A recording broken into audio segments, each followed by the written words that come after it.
नमस्कार साथियों, मैं आप सभी का साथी विपिन मौर्य आप सभी का अपने YouTube channel Hindi classes bye Vipin sir पर हार्दिक अभिनंदन करते हैं, वंदन करते हैं। और हम आप लोग को हिंदी के अंतर्गत बहुत ही महत्वपूर्ण टॉपिक और बहुत ही कम समय में और बहुत ही अच्छी ट्रिक, बहुत गजब की ट्रिक है और बस सेकंडों में आप कर ले जाओगे और हर एग्जाम में पूछा जाने वाला टॉपिक है। और उस टॉपिक का नाम क्या है? उपसर्ग और प्रत्यय। भैया हम आपको बता रहे हैं, वीडियो देखने के बाद आप लाइक करिएगा और जो लोग नए हैं वो लोग वीडियो तब सब्सक्राइब करेंगे चैनल को जब उनको अच्छी तरह समझ में आ जाए, संतुष्ट हो जाएं कि हाँ ये ट्रिक भाई बहुत नंबर 1 की है, बहुत गजब की ट्रिक है, तब आप सब्सक्राइब करिएगा। नहीं तो ना करिएगा, छोड़ दीजिएगा। समझे? ये चैलेंज मैं देता हूं, आप सेकंड में प्रश्न करेंगे, सेकंडों में प्रश्न हल कर देंगे। बहुत गजब की ट्रिक है। ठीक, तो चलिए आज का हमारा अध्याय है उपसर्ग और प्रत्यय। ठीक, तो देखो भाई, हम समय ज़्यादा हो न बिता करके सामने देखते हैं। ठीक, यहां से उपसर्ग लिखा गया है, उपसर्ग और प्रत्यय। ठीक, हम आगे बात करते हैं तो हम इसको 2 भागों में तोड़ लेंगे। ठीक है, 2 भागों में तोड़ेंगे तो यहां से आपका टूटेगा उप और प्लस क्या टूटेगा? सर्ग में टूट जाएगा, उप प्लस सर्ग में। और ये उप जो है खुद ही उपसर्ग है, उप जो है खुद ही उपसर्ग है मेरे भाई। आगे हम बात करते हैं तो ये संस्कृत भाषा का उपसर्ग है और इसका अर्थ होता है समीप। ठीक है, उप का शाब्दिक अर्थ क्या होता है? समीप। और सर्ग का मतलब होता है शब्द, एक प्रकार से। ठीक, यानी कि शब्दवा के जो समीप आए, समझ रहे हो? शब्द के जो समीप आए उसे ही हम क्या कहते हैं? उपसर्ग कहते हैं। उसे ही हम उपसर्ग कहेंगे। एकदम सिंपल सी बात है, शब्द के समीप आएगा। और देख लो ये शब्द देख लो, ये दूसरे स्थान पे है और ये जो समीप लिखा है पहले स्थान पे, तो इसका मतलब शब्दवा के पहले ही तो आ रहा है समीप जो आ रहा है ना? तो शब्द के जो समीप आकर रख दे उसे हम क्या कहते हैं? उपसर्ग कहते हैं, उपसर्ग कहते हैं। बिल्कुल बिल्कुल भाई, जैसे आपका लिखा गया मुख्यमंत्री और मुख्यमंत्री के आगे लगा दिया उप मुख्यमंत्री, तो अब बताओ मुख्यमंत्री दूसरा व्यक्ति है और उप मुख्यमंत्री लग गया तो उसका मुख्यमंत्री का अर्थ बदल गया, दूसरा है। तो यानी कहने का मतलब है, एक परिभाषा है कि शब्द के पहले कोई समीप शब्द रख दिया जाए और अर्थ को बदल दिया जाए, अर्थ परिवर्तित हो जाए, तो उसे हम क्या कहते हैं? उपसर्ग कहते हैं। बहुत बढ़िया तरीका है इसमें। ठीक, तो अब सुनिए, उपसर्ग जो लगता है ये हमेशा शब्द के आदि में लगता है, शब्द के आदि में लगता है, आदि में लग कर अर्थ बदल दे, अर्थ बदल दे, अर्थ बदल दे। ठीक है, शब्द के आदि, और आदि का मतलब होता है शुरुआत। आदि का मतलब क्या होता है? शुरुआत। ठीक है, ऐसे शब्दों या ऐसे अव्यय, उपसर्ग जो होते हैं वो अव्यय ही होते हैं, ऐसे अव्यय जो किसी शब्द के आदि में लगकर अर्थ बदल दें, ऐसे अव्यय शब्द के समीप आकर के अर्थ को बदल दे, उसे हम क्या कहते हैं? उपसर्ग कहते हैं, उसे हम उपसर्ग कहते हैं। प्रत्यय हम इसके बाद पढ़ाएंगे आपको, पहले इतना जाने उपसर्ग है ये। ठीक, आगे चलिए, उपसर्ग की बात करें तो उपसर्ग 3 प्रकार के होते हैं। कितने प्रकार के होते हैं? 3 प्रकार के। उपसर्ग कितने प्रकार? 3 प्रकार। ठीक है, पहला आपका होता है संस्कृत भाषा के उपसर्ग, संस्कृत भाषा के उपसर्ग, संस्कृत भाषा के उपसर्ग। दूसरा आपका होता है हिंदी भाषा के उपसर्ग, दूसरा हिंदी भाषा के, हिंदी भाषा है। और तीसरा आपका है उर्दू भाषा। ठीक है, उर्दू भाषा कहें और इसी को हम कई भाषा नाम देते हैं। इसे हम विदेशी भी कह सकते हैं और इसे अरबी और फारसी भी कह सकते हैं, अरबी फारसी भाषा के उपसर्ग हम कुछ भी कह सकते हैं। ठीक है, तो यानी कि आपके उपसर्ग जो होते हैं वो 3 भागों में विभक्त हैं। उपसर्ग 3 भागों में विभक्त हैं। पहला संस्कृत भाषा के उपसर्ग हैं, हिंदी भाषा के उपसर्ग हैं, उर्दू भाषा के या विदेशी भाषा के या अरबी फारसी भाषा, एक ही है, ये सब एक ही पोर्शन है ये। ठीक है, संस्कृत भाषा के उपसर्ग की संख्या की बात करें तो संस्कृत भाषा के उपसर्ग की संख्या जो है वो 22 है। हिंदी भाषा के उपसर्ग की संख्या बात करें तो हिंदी भाषा के उपसर्ग की संख्या 10 है। और उर्दू और अरबी की बात करें तो इनकी संख्या 19 है। कितनी है? 19 है। तो जब भी आप लोग से यहाँ से प्रश्न पूछता है जब भी आप लोग से पूछे कि संस्कृत भाषा के उपसर्ग कितने हैं तो 22 लगाएंगे, हिंदी भाषा के उपसर्ग कितने हैं तो 10 लगाएंगे, और उर्दू भाषा के उपसर्ग कितने हैं तो 19 लगाएंगे, विदेशी उपसर्ग कितने हैं तब भी 19 लगाएंगे, अरबी फारसी भाषा के उपसर्ग कितने हैं तब भी कितने लगाएंगे 19 लगाएंगे। मेरे भाई ये है आपका उपसर्ग। उपसर्ग हमेशा शब्द के कहाँ लगता है? शुरुआत में लगता है। शुरुआत में लग जाए अर्थ को बदल दे, उपसर्ग कहलाएगा। उपसर्ग के 3 प्रकार सामने लिखा है। अभी मैं ट्रिक नहीं बताऊं पहचान का, अभी परिभाषा में बता रहा हूं। इसके बाद हम चलते हैं प्रत्यय पर। हाँ भाई चलिए, उपसर्ग के बाद हम लोग आ गए प्रत्यय पे। किस पे आ गए? प्रत्यय पे। शानदार शानदार शानदार। देखिए हम इसको भी 2 भागों में तोड़ेंगे तो ये आप लोग का टूटेगा प्रति और प्लस क्या टूटेगा? आय। प्रति प्लस आय और आय, और इसमें प्रति उपसर्ग है और आय क्या है? प्रत्यय है, खुद ही प्रत्यय है। तो ये प्रति और आय में टूट गया, और ये इसमें संधि जो है आपकी यण स्वर संधि है। आगे चलिए, ऐसे अव्यय, ध्यान सुनेंगे ठीक है, ऐसे अव्यय, ऐसे अव्यय जो शब्द के अंत में लगकर, जो शब्द के अंत में लगकर अर्थ बदल दें, लगकर अर्थ बदल दें, ठीक है, तो उसे हम क्या कहते हैं? उसे हम प्रत्यय कहते हैं। ऐसे अव्यय जो शब्द के अंत में लग जाएं, जो शब्द के अंत में लगकर अर्थ को परिवर्तित कर दें, उसे हम क्या कहते हैं? प्रत्यय। उपसर्ग हमेशा शब्द के शुरुआत में लगता है और प्रत्यय हमेशा शब्द के अंत में लगता है। आगे चलिए, हमारे जो प्रत्यय होते हैं ना भैया, प्रत्यय 2 प्रकार के होते हैं। कितने प्रकार के होते हैं? 2 प्रकार के होते हैं, ठीक है। पहला आपका होता है कृदंत प्रत्यय। कौन सा? ठीक है, कृदंत प्रत्यय होता है। और दूसरा आपका होता है तद्धित प्रत्यय। दूसरा कौन सा? तद्धित प्रत्यय। 2 प्रकार के प्रत्यय होते हैं, एक होता है आपका कृदंत प्रत्यय और दूसरा होता है तद्धित प्रत्यय। सुनो, बहुत गजब का तरीका मैं बताने जा रहा हूं, ठीक। कृदंत कृदंत कृदंत, यहां से देखो तो क्रिया निकल रहा है, ठीक है, तो यहां से अब आप हम निकालेंगे धातु, ठीक है। ऐसे प्रत्यय आप लोग जानते हो, क्रियादंत क्रियादंत, समझे कि नहीं? ठीक। और क्रियाओं का निर्माण किससे होता है? धातुओं से होता है। किससे होता है? धातुओं से होता है, ठीक है। धातु के अंत में जो प्रत्यय लगे, ठीक है, याद रखेंगे, धातु के अंत में प्रत्यय यहां पर लगते हैं उसे हम कृदंत कहते हैं। यानी सिंपल सी बात यह है मेरे भाई, कहने का मतलब, कहने का तात्पर्य यह है हमारे कि अगर जिस शब्द से क्रियाएं बनती हैं, जिस शब्द से क्रियाएं हमारी बनती हैं और क्रिया जिससे निर्माण हो उसी में प्रत्यय जोड़ दो, उसी में क्या मिल जाए? धातु। वही धातु समझो, उसी में आपका प्रत्यय जो जुड़ा वो कृदंत प्रत्यय है। और जो धातु के अलावा लगती है, यानी कि धातु के अलावा अन्य शब्दों के अंत में, अन्य शब्दों के अंत में जो प्रत्यय लगे, अन्य शब्दों के अंत में जो प्रत्यय लगे, उसे हम क्या कहते हैं? तद्धित प्रत्यय कहते हैं। अब कृदंत प्रत्यय है, ये धातुओं के अंत में लगता है, यानी जिससे हमारी क्रिया निर्माण होती हैं, और जो धातु के अलावा लगता है उसे हम तद्धित प्रत्यय कहते हैं। अब सुनो, अब जैसे देखिए उदाहरण देखो, बहुत गजब, बहुत बढ़िया। अब जैसे यहां से उदाहरण देखिएगा भाई, ठीक है। अब जैसे यहां से लिखा है बहाव, क्या लिखा है? बहाव, ठीक है। और हम इसको तोड़ेंगे तो ये बह और प्लस क्या निकलेगा? आव में निकल जाएगा, ठीक है। अब बहाव में प्रत्यय कौन सा है? आव प्रत्यय है। और इसमें देखो ये बह धातु है आपकी, ये बह क्या है? धातु है। और इससे अगर हम निकलेंगे तो बहना, जैसे कहते हैं नदी बह रही है, नदी बह रही है। अब बताओ ये क्रिया बन गई कि नहीं बन गई? ये क्या बन गई? क्रिया। तो याद रखेंगे, क्रिया जिससे बनी, ये धातु है। अब यहां से धातु के अंत में लग जाए, और धातु के अंत में कोई भी प्रत्यय, यहां से देख लीजिए आव लग गया है, ठीक है। अब ये आपका कौन सा प्रत्यय है? कृदंत प्रत्यय है। समझ में आई बात? किसी भी धातु के अंत में, किसी भी धातु के अंत में भाई। अब जैसे यहां लिखा लड़ाई, क्या लिखा? लड़ाई। अब देख लो, अब हम इसको तोड़ेंगे तो ये लड़ा और प्लस ई प्रत्यय चाहे तोड़ लो, और चाहे लड़ प्लस क्या है? आई प्रत्यय तोड़ लो। अब बताओ ये लड़ और लड़ा ये दोनों धातु हैं कि नहीं है? एक बार देख लीजिए, ये लड़ा और लड़ ये दोनों धातु हैं। और ये देखिए इससे क्रिया बने, लड़ाना क्रिया, लड़ क्रिया, तो ये क्रिया और धातु समझो।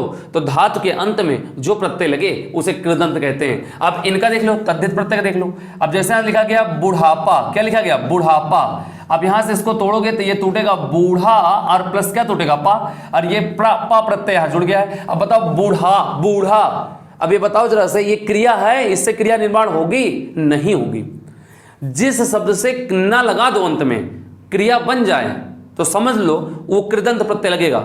और जिसमें ना लगाओ अंत में और उसमें कोई भी क्रिया का निर्माण ना हो, वो तद्धित प्रत्यय बनेगा। अब बताओ बुढ़ाना, बुढ़ाना कोनो क्रिया का, ठीक, ये बुढ़ापा है, ठीक। अब यहां से लिखा गया बचपन लिखा गया, अब यहां से बच और प्लस क्या लगा है, पन लिखा है, ये आपका कौन सा प्रत्यय है, तद्धित प्रत्यय है, तद्धित प्रत्यय। समझ में आई बात?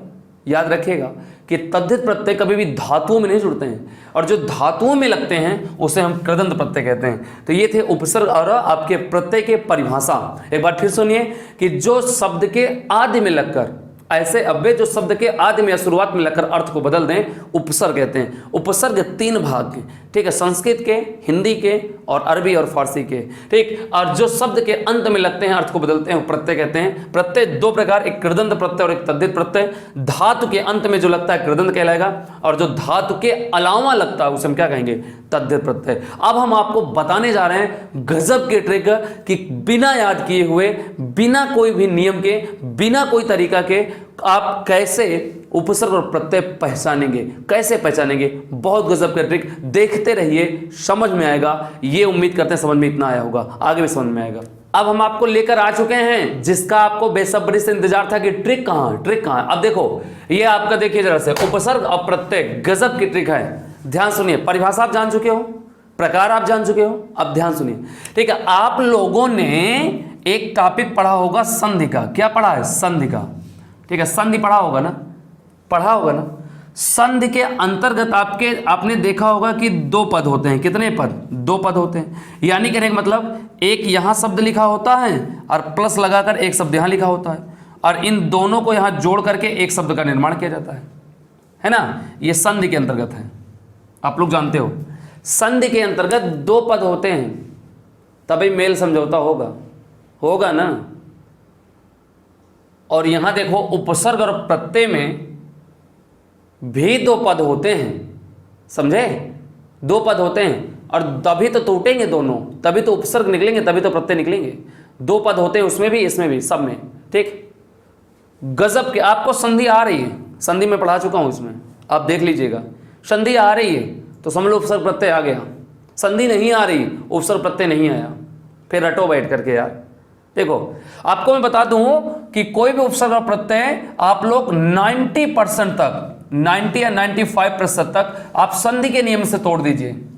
आप संधि के नियम से तोड़ दीजिए, आपका उपसर्ग प्रत्यय अपने आप खटाक देना निकल जाए तो मैं नाम बदल दूंगा, मैं सही बता रहा हूं आपको, ठीक है। उपसर्ग प्रत्यय 90-95% आप लोग के जो है उपसर्ग और प्रत्यय आप संधि के नियम में तोड़ो ना।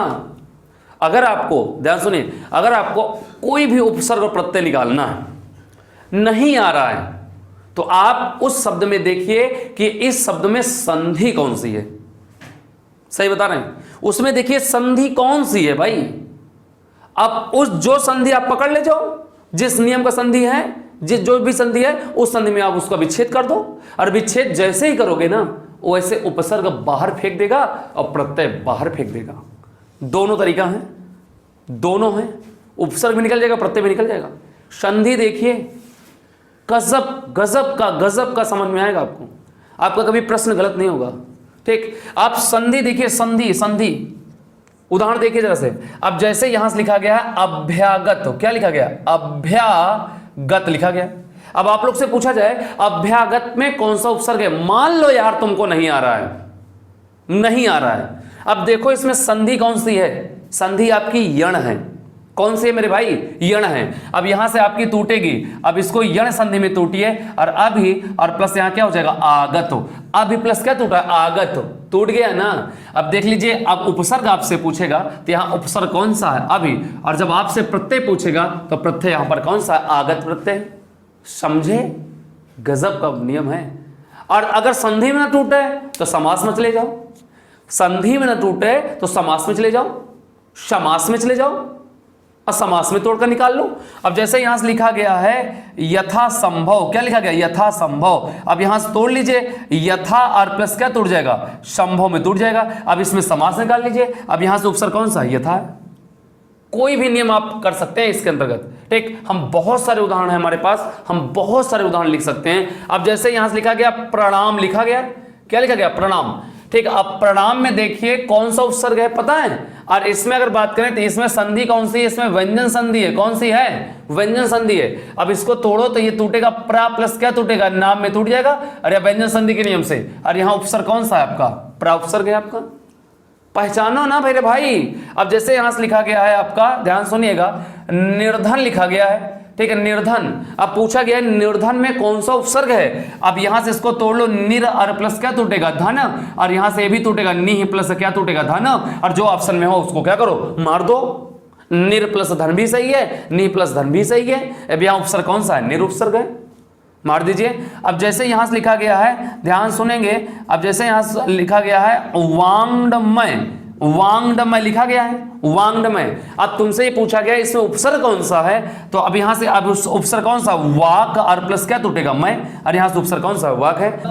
देखिए जरा से, अब जैसे आपसे पूछे उन्नति में कौन सा उपसर्ग है, उन्नत में कौन सा उपसर्ग है, संधि कौन सी है, व्यंजन संधि है। अब इसको तोड़िए, उत और प्लस क्या टूट जाएगा, नत में टूट जाएगा। अब जैसे पूछा जाए उज्ज्वल में कौन सा उपसर्ग है, उज्ज्वल में कौन सा उपसर्ग है, संधि इसमें देखिए, नहीं याद है यार, मत याद करो, नहीं जरूरत याद करेगा, तरीका जानो, ट्रिक जानो, गजब का मार दो। अब यहां से इसको तोड़ो, उत और प्लस क्या टूटेगा, ज्वल में टूट जाएगा। उपसर्ग कौन सा है, उत उपसर्ग है। ये संस्कृत भाषा के उपसर्ग हैं, आते हैं, सब आते हैं, करिए आप लोग, गजब सब निकल जाएगा। अब पूछेगा व्याकरण में कौन सा उपसर्ग है। अब यहां संधि कौन सी है, यण है। अब इसको तोड़िए, वी प्लस क्या टूटेगा, आकरण में टूटेगा, ये संधि में आपका है, और इसमें उपसर्ग कौन सा है, वी उपसर्ग है, वी उपसर्ग है। अब यहां लिखा गया पुनर्जागरण, पुनर्जागरण। अब यहां से देखिए उपसर्ग पूछेगा, पुनर और प्लस क्या टूटेगा, जागरण, और उपसर्ग कौन सा है, पुनर उपसर्ग है। कोई भी शब्द है संधि ले जाओ, नहीं आता संधि ले जाओ, संधि के नियम में तोड़ लो, और तोड़ने के बाद उपसर्ग पहचान लो, ठीक है। 95% तक गारंटी है कि आपका प्रश्न बिना याद करे सही होगा, ठीक। और ऐसे ही आप लोग को प्रत्यय में भी करना है। देख सुनिए, अब जैसे यहां से लिखा प्रत्येक लिखा है, प्रत्येक। अब इसको तोड़िए, अब यहां से प्रति और प्लस क्या टूटेगा, एक टूटेगा। अब यहां उपसर्ग कौन सा, प्रति है, और प्रत्यय कौन सा है, एक है। अब प्रत्यय में ही देख लो, अब यहां इसको तोड़िए, प्रति और प्लस क्या टूटेगा, आय में टूटेगा, प्रति प्लस क्या, आय। अब ये प्रति कौन सा, उपसर्ग है, और आय यहां पर क्या है, ये प्रत्यय है, संधि में टूट गया। अब जैसे पूछ लिया आपसे पवन में कौन सा प्रत्यय लगा है, पवन में कौन सा प्रत्यय है, इसमें अयादि स्वर संधि है, और इसको तोड़ो, और पो प्लस क्या टूटेगा, अन, और यहां उपसर्ग सॉरी प्रत्यय कौन सा है, अन प्रत्यय। कौन सा प्रत्यय भैया, अन प्रत्यय। उम्मीद करते हैं बस गजब के समझ में आई होगी आपको, ठीक है। अब यहां जैसे लड़ाई है, ठीक है, लड़ाई। अब यहां से इसको तोड़े, लड़ा और प्लस क्या है, ई है। अब यहां से आप लोग का टूट गया। यहां उपसर्ग कौन सा है, ई प्रत्यय, ई सॉरी प्रत्यय कौन सा है, ई प्रत्यय, ठीक। कोई भी शब्द भैया, कोई भी शब्द हो, आप संधि ले जाओ बस। नहीं, अब जैसे यहां से लिखा गया लुटेरा लिखा गया, अब लुटेरा यहां कौन सी मात्रा, एक ही। अब इसको तोड़िए, लूट और प्लस क्या टूटेगा, एरा में टूट जाएगा। यहां मात्रा कौन सी, ए है, ए है, और यहां प्रत्यय कौन सा आपका, एरा है। अब जैसे घबराहट लिखा है, घबराहट, इसको तोड़िए, अब ये टूटेगा, घबर और प्लस क्या टूटेगा, आहट में टूटेगा। यहां से तोड़ लीजिए, और ये आपका प्रत्यय कौन सा, आहट प्रत्यय है, आहट प्रत्यय। बचपन, बच प्लस अपन, बुढ़ापा, बूढ़ा प्लस आपा, या बूढ़ प्लस अपा, या बूढ़ प्लस आपा, बूढ़ा प्लस पा, समझे। खटाई, खट्टा प्लस ई। तो कहने का मतलब है कि आप अब उपसर्ग और प्रत्यय बहुत आसानी से सॉल्व कर सकते हैं, बहुत आसानी से, ठीक। तो कुछ करने की जरूरत नहीं है, तो इतना आप लोग करिए। यहीं पर हम वीडियो को विराम देते हैं, और अगर वीडियो थोड़ा सा अच्छा लगा हो तो एक लाइक और एक शेयर, और चैनल पर नए हैं तो सब्सक्राइब जरूर करके जाएंगे, ठीक। फिर मिलते हैं फिर किसी वीडियो में, ऐसे ही जानदार ट्रिक के साथ फिर उपस्थित होंगे फिर किसी वीडियो में। तब तक के लिए जय हिंद, नमस्कार।